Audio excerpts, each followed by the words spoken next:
सुप्रभात प्यारे बच्चों, आप सभी का दीक्षा एजुकेशन क्लासेस में हार्दिक स्वागत है। आप सभी इस चैनल को सब्सक्राइब करें व लाइक करें।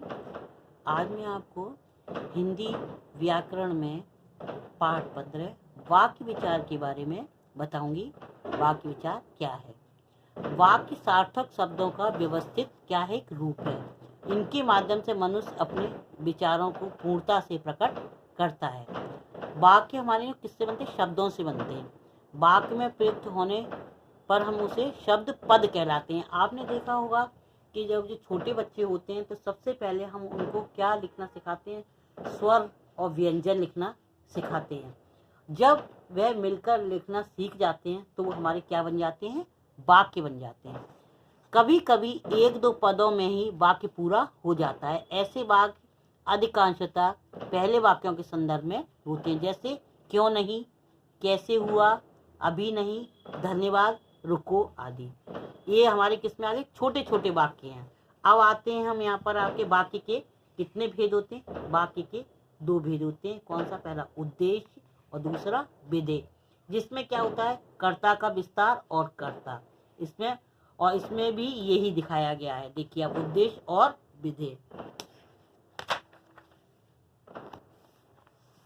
उद्देश्य में है जिसके विषय में कुछ कहा जाए वो क्या कहलाता है? उद्देश्य। और विधेय, उद्देश्य के विषय में जो कुछ कहा जाए उसे हम विधेय कहलाते हैं। आप देखिए उद्देश्य में एक उदाहरण देखेंगे आप, लड़के बातें कर रहे हैं, माँ ने पूजा की। तो इन वाक्यों में लड़के तथा माँ के बारे में कुछ बताया जा रहा है, तो हमारा ये क्या हो गया? उद्देश्य। और विधेय में देखिए इसका उदाहरण, छोटा बच्चा रो रहा है, लेखक कहानी लिख रहा है। इन वाक्यों में रंगीन शब्दों द्वारा उद्देश्य में विषय में बताया गया। छोटा बच्चा विषय में क्या बताया? छोटे बच्चे के विषय में क्या बताया? रो रहा है। तथा लेखक के विषय में कहानी लिख रहा है, बताया जा रहा है। तो ये हमारे क्या है? विधेय। अब इसमें भी आप देखिए वाक्य के भेद हैं, रचना के आधार पर और अर्थ के आधार पर। तो रचना के आधार पर हमारे कितने हैं? 3, सरल वाक्य, संयुक्त वाक्य और मिश्र वाक्य। इनके कितने हैं? 3।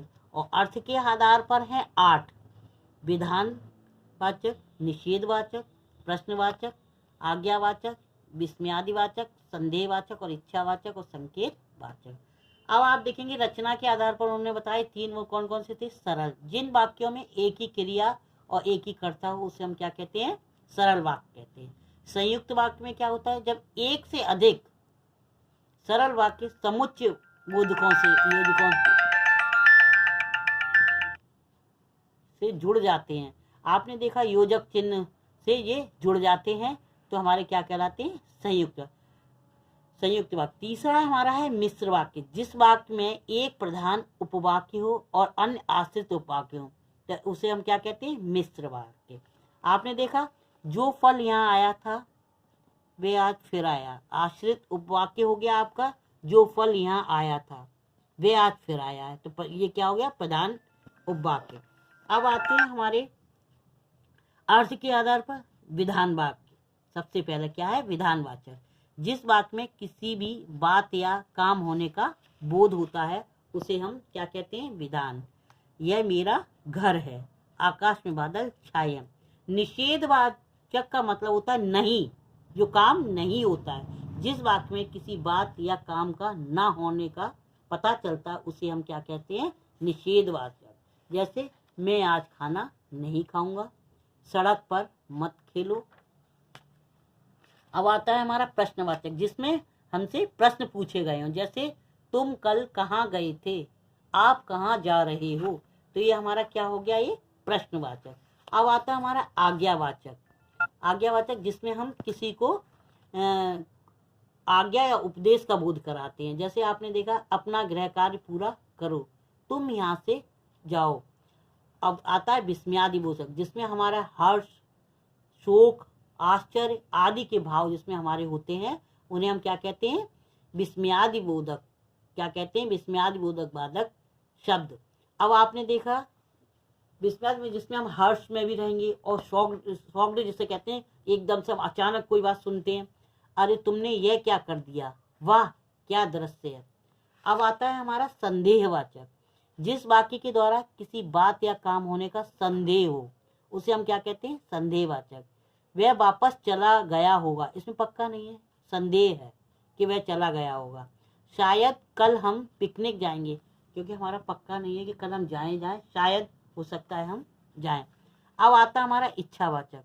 जिस वाक्य में किसी को आशीर्वाद, कामना आदि का बोध होता है उसे हम क्या कहते हैं, इच्छावाचक। जैसे ईश्वर तुम्हारा भला करे, हमारा देश प्रगति करता रहे, ये हमने एक ने कामना करी और दूसरे में हमने आशीर्वाद दिया।